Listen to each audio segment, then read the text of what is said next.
हम सभी जानते हैं कि जापान के लोग दुनिया के सबसे खुशहाल और डिसिप्लिन वाले लोग माने जाते हैं। हम सभी की लाइफ का यही मोटिव है, खुश रहना और डिसिप्लिन में रहना। आज की वीडियो में हम बात करने वाले हैं जापानीज़ लोगों की कुछ ऐसी सीक्रेट्स के बारे में जो हमारी होम मेकिंग जर्नी, हमारी सेल्फ ग्रोथ, सेल्फ इम्प्रूवमेंट सब कुछ बदल डालेगी। आज की वीडियो में हम जानेंगे कुछ ऐसी जापानीज़ सीक्रेट फिलॉसफी जिसे हमने यदि फॉलो किया तो हमारी लाइफ पूरी तरीके से बदल सकती है।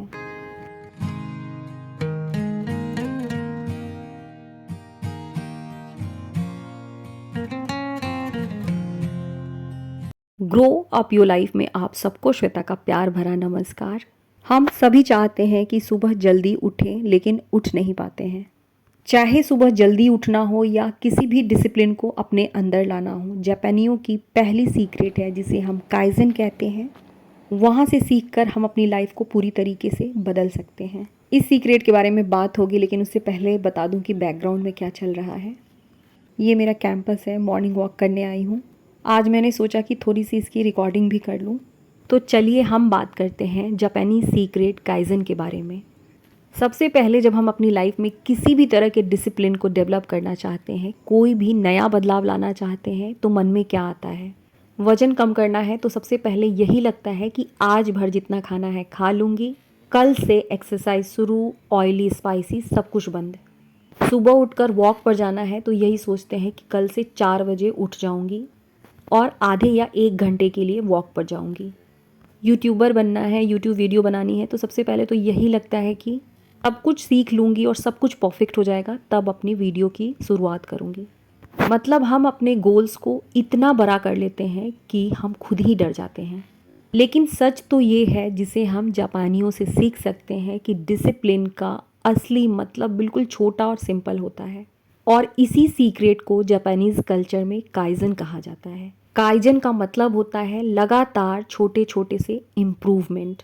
वॉक से आने के बाद थोड़ी देर आराम से बैठती हूँ। उठते उठते मेरे काम करने की इच्छा बिल्कुल नहीं होती है। घर वापस आने के बाद सबसे पहले तो मैंने तनिष्क के लिए लंच बनाया। आधे घंटे की एक्सरसाइज बिल्कुल हल्की फुल्की ही थी। हम सब के लिए ये जो जापानी सीक्रेट है, जिसे हम काइजन कहते हैं, लाइफ चेंजिंग हो सकती है। खुद से स्टार्ट करती हूँ, बिल्कुल नॉर्मल सी होम मेकर हूँ, अपनी लाइफ को इम्प्रूव करना चाहती हूँ, पर बहुत सी ऐसी आदतें होती हैं जो अच्छी होने के बाद भी मुझसे छूट जाती हैं। मेरे पुराने सब्सक्राइबर जानते हैं कि मेरी तबीयत बिल्कुल ठीक नहीं थी और मेरी मॉर्निंग वॉक पूरी तरीके से छूट चुकी थी। अब मान लीजिए कि मुझे और आपको, हम सबको अर्ली मॉर्निंग उठने की आदत डालनी है। अगर हम अचानक ये डिसाइड कर लेते हैं कि ठीक है, हमें 4:30 बजे ही उठना है, 1-2 दिन तो हम बिल्कुल उठ जाएंगे, लेकिन तीसरे चौथे दिन हमारा सुबह सुबह उठने का बिल्कुल मन नहीं करेगा और 1 से 2 दिन बाद ही हमारी ये आदत बिल्कुल छूट जाएगी। अब अगर हम काइजन फिलॉसफी अपनाते हैं तो हम अपने उठने के समय से केवल 15 मिनट पहले उठेंगे। ऐसा करते रहने से 2-3 दिन बाद ही हम आधे घंटे पहले उठने लगेंगे। बिल्कुल धीरे धीरे हमारा माइंड और हमारी बॉडी इन चीज़ों को एक्सेप्ट करने लगता है और हम अपने आइडल टाइम पर उठने लगते हैं। बहुत सारी चीज़ें जो मुझसे छूट जाती हैं, बिल्कुल इसी तरीके से मैं उन्हें दोबारा स्टार्ट करती हूँ और जो मेरा उठने का आइडियल टाइम है, हमेशा उस टाइम पर उठने लगती हूँ। अभी लगभग 9 बज रहे हैं। घर की भी साफ़ सफाई हो गई है। तनिष्क के लिए लंच बनाते समय मैंने ब्रेकफास्ट भी बना ही लिया था। दीपावली आ रही है तो घर की साफ़ सफाई भी मुझे धीरे धीरे शुरू करनी होगी। मैंने अपने लिए एक रूटीन फिक्स कर रखी है। जैसे ही नहा करके निकलती हूँ, बालों में कंघी करती हूँ, थोड़ा बहुत तैयार हो जाती हूँ, मेरा सारा दिन घर में बीतता है। 10 या 15 दिन में ही कभी मार्केट जाती हूँ। मतलब मेरी लाइफ का बहुत बड़ा हिस्सा मेरे घर में ही बीत रहा है। हम जहाँ हैं वही हमारी दुनिया है और अपनी इस दुनिया को खूबसूरत बनाना हमारा राइट है। अपना घर, अपनी पर्सनालिटी, किसी भी चीज़ को इम्प्रूव करने के लिए बहुत बड़े बड़े बदलाव की ज़रूरत बिल्कुल नहीं होती है। 1%, केवल 1% हमारे पूरे अस्तित्व को बदलने की क्षमता रखता है। जापानीज़ लोग इसी काइजन प्रिंसिपल पर चलते हैं। चाहे उन्हें कोई नई टेक्नोलॉजी डेवलप करनी हो, कोई स्किल सीखनी हो, अपनी लाइफ को इम्प्रूव करना हो, फिज़िकली और मेंटली फिट होना हो, पर्सनल ग्रोथ करना हो, उनका केवल फोकस होता है छोटे छोटे स्टेप्स पर। बहुत बार ऐसा होता है कि सोचकर भी हम किसी तरीके की फिजिकल एक्टिविटी नहीं कर पाते हैं। केवल 5 मिनट की वॉकिंग से हम शुरू कर सकते हैं। पेन और पेपर उठाइए, सोचिए, लिखिए या मुझे कमेंट कीजिए, आपकी कौन सी ऐसी हैबिट है जिसे आप बदलना चाहती हैं और उसे आप केवल 1% इम्प्रूवमेंट से शुरू करेंगी।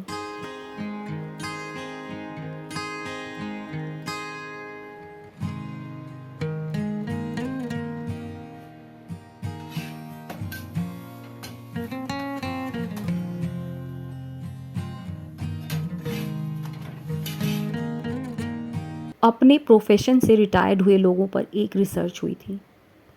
इसमें 2 ग्रुप थे। ग्रुप ए जिसमें रिटायर्ड हुए लोग किसी न किसी प्रोफेशन में लग गए, मतलब उन्होंने कहीं ना कहीं अपने आप को बिज़ी कर लिया। ग्रुप बी जिन्होंने रिटायर्ड होने के बाद किसी भी तरह के प्रोफेशन को नहीं अपनाया या खुद को कहीं किसी भी चीज़ में बिज़ी नहीं किया। ये जो रिसर्च है बहुत लंबी चली थी।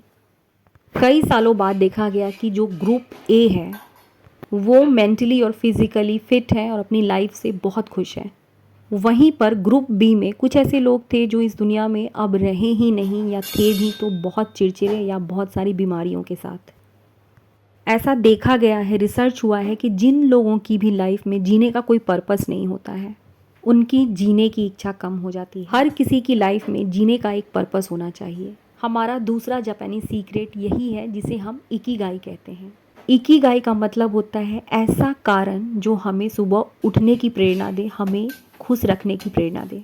फिलहाल हमारा पर्पस घर की देखभाल, बच्चों की देखभाल और खुद की देखभाल है। आज हमारे पास करने को बहुत काम है, पर जब बच्चे बड़े हो जाते हैं उनकी अपनी एक अलग दुनिया हो जाती है। सबसे पहले तो मैंने ये सीखा कि मेरी लाइफ का जो भी पर्पस है उसे खुशी से एक्सेप्ट करना और अपने आप को हमेशा अपनी इकिगाई मतलब अपने पर्पस के साथ बिज़ी रखना। मुझे सेल्फ ग्रोथ से रिलेटेड वीडियोस बना करके बहुत खुशी मिलती है। जिस दिन मुझे वीडियो बनानी रहती है, पता नहीं मेरे पास इतनी पावर कहाँ से आ जाती है।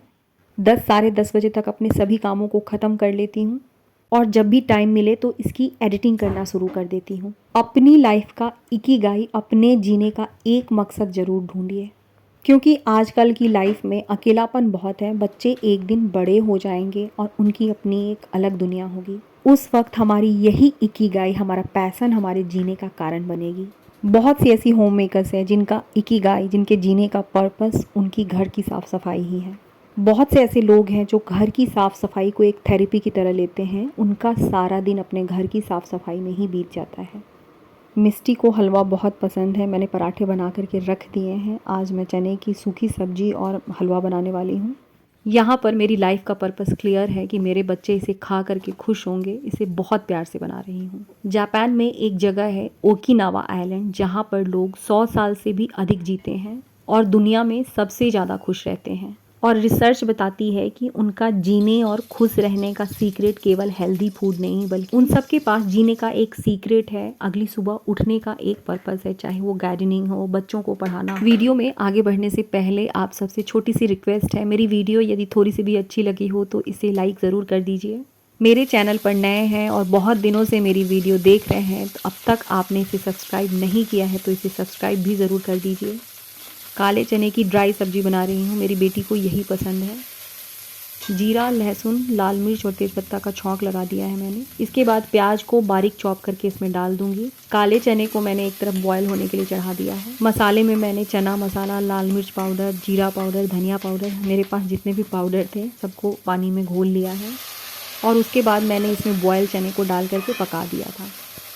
एक चीज़ हम सब ने फील किया है कि जिस दिन हम जितना अधिक काम करते हैं उस दिन हमें उतना ही अधिक काम करने का मन करता है, और जिस दिन कोई काम नहीं करते हैं धीरे धीरे ऐसा होने लगता है कि छोटे छोटे काम भी करने में मुश्किल होने लगते हैं। मतलब जिस दिन हमारी बॉडी की मूवमेंट कम होती है उस दिन हम मेंटली या फिज़िकली बहुत डिस्टर्ब फील करते हैं। एक ऐसे दिन के बारे में सोचिए जिस दिन हमारा घर बिल्कुल साफ़ सुथरा सा हो, घर के सभी काम समय पर ख़त्म हो गए हों, हमारे घर का हर एक कोना बिल्कुल साफ़ सुथरा सा हो, घर में हम अच्छी तरीके से नहा धुला कर तैयार हो। उस दिन हमारी एनर्जी और वाइब्रेशन बिल्कुल अलग होती है, क्योंकि उस दिन हमारे पास सुबह से जो भी हमारी पर्पस है उसमें लगे रहते हैं, हमारा फोकस उस तरफ रहता है। ठीक इसके उल्टे जिस दिन हम किसी भी काम में खुद को इन्वॉल्व नहीं करते हैं, चुपचाप से पड़े रहते हैं, कितनी निगेटिविटी हमारी अंदर आ जाती है। पुरानी पुरानी बातें जो हमें डिस्टर्ब करती हैं वही बातें हमें याद आने लगती हैं। हमारे खुश रहने के लिए कोई भी पर्पस, छोटा ही सही लेकिन उसका होना ज़रूरी है।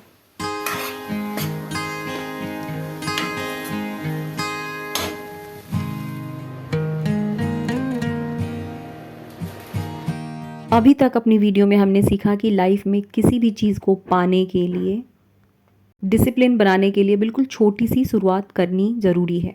1% इम्प्रूवमेंट भी हमारी लाइफ को बदलने के लिए काफ़ी होते हैं।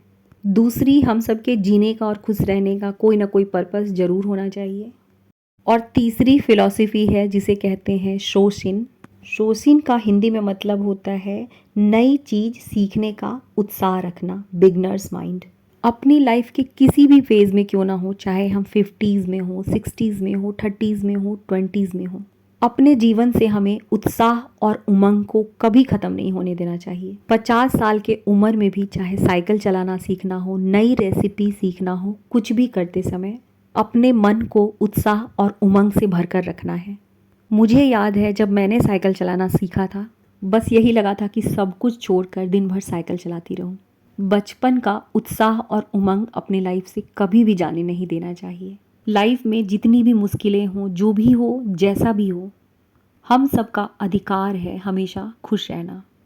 यहाँ मैं सूजी और बेसन का हलवा बना रही हूँ। सबसे पहले 2 कप सूजी को मैंने कढ़ाई में रोस्ट कर लिया था।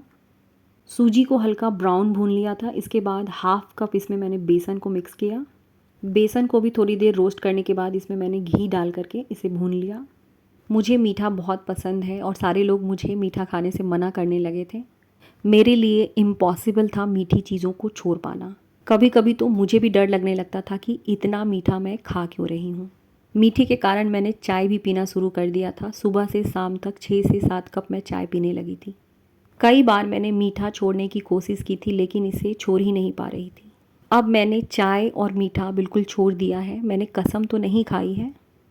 जिस दिन बहुत अधिक इच्छा होती है खा लेती हूँ, लेकिन ना के बराबर। मतलब जहाँ मैं इतना अधिक मीठा खाती थी, वीक में केवल 1 दिन मीठा खाती हूँ। यहाँ भी मैंने जापानीज़ की वही सीक्रेट अपनाई थी, छोटे छोटे से स्टेप।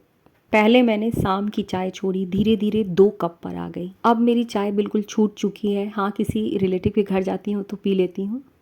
चाहे आदत अच्छी बनानी हो या बुरी, याद रखिए इस 1% का जादू। हम बहुत शक्तिशाली हैं। हमारे ये छोटे छोटे से स्टेप न जाने कब इतने बड़े हो जाते हैं कि हमारी पूरी ज़िंदगी बदलने लगती है। बहुत कुछ बदल देने की ज़रूरत नहीं है, बस छोटे छोटे से बदलाव हमें अपनाने हैं। आज की वीडियो को यहीं ख़त्म करूँगी। अब मिलूँगी आपसे मेरी नई वीडियो में।